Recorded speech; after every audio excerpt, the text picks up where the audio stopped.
Hey guys, it is Tuesday, August 9th, 2022. Sorry I've been gone for a few months. I've been busy with personal stuff. Alright, let's get this started.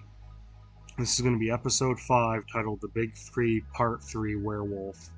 This is the last part of the 3-part series of episode 5.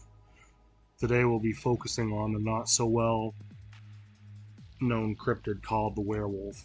This creature is not what you think it is. Forget about what you know about them if you're basing it off of Hollywood movies or books. Like I said in part 2, Dogman is the new term for werewolf, as it represents for the most part what the film industry and books portray. Quick review of part 2. Dogmen are anywhere from 6 to 8 feet tall usually, dog or wolf-like appearance, dog-like characteristics, but more human-like intelligence. Dogmen are not as big or as smart as werewolves, also not as fast or do they live as long. So after that brief summary, let's get into the werewolf.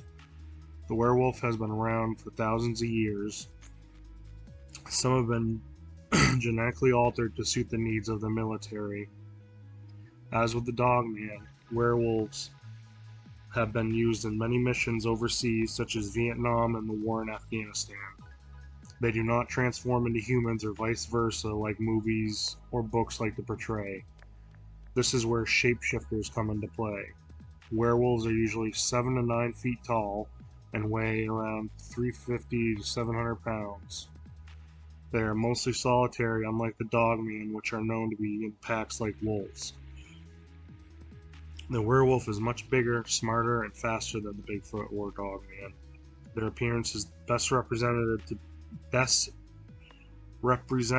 to be that of the 1940s movie Wolfman, except double the size. They are somewhat similar looking to a Bigfoot, but have a neck, not all shoulders, and face has more hair on it. The biggest thing that sets them apart from a Bigfoot or dogman is the slightly pointed ears that sit on the sides of their heads. Dogman ears are bigger and sit on the top of their heads. Let's see. And dogmen, there's usually tufts of hair at the tips of them. The head of the werewolf is humanoid looking. Their hands are about 2 to 2.5 inch claws, and their feet have around a 1-inch claw. I believe from my research and that what people say they saw when they say something along the lines is they saw a Bigfoot or a dogman, but it had a small snout. Some with pointy ears like a dog, but they were on the side, and it looked more human, and it didn't have the dog hawks. I think most people are seeing a werewolf. Some eyewitnesses or other researchers have said, well, maybe it was a gugway. I believe that is also a werewolf they're referring to. Werewolves can live to around 80 years of age. They can reach speeds up to 48 miles an hour on 2 legs, but also can run on all 4s.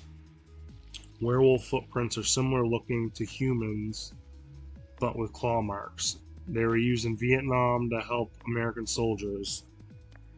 Soldiers directed them to enter the tunnels that the Viet Cong had dug out to fight from. The werewolves made short work of whoever was in those tunnels. Let's see. In 2008, werewolves were released out into the wild, just like as were the dogmen. They were also chipped and could be recalled if needed. That's about as much as I know from my research and investigating these interesting creatures. I am no expert, and no one else in this field is, of cryptozoology. Thank you for listening. If you could give me a like or a comment, that would be great. I would like to get the algorithm going for this channel and get the knowledge out there. Maybe save a life or two, or at least make people more cautious and vigilant when going outside. Always be aware of your surroundings, including checking out the trees above. I'm hoping to post another video by the end of the week. This weekend I'll be in Paris, Tennessee for a cryptid conference, the 13th, with some of the best researchers and investigators out there in the Dogman and Bigfoot field. It's going to be awesome. I will take pictures and videos and post them up. I have an email for the channel also. Email me at strangeandweirdexperiences@yahoo.com with your experiences and stories you have heard from others. Your identity and location will be confidential. Have a good rest of your week, folks, and I will talk to you soon. See you later.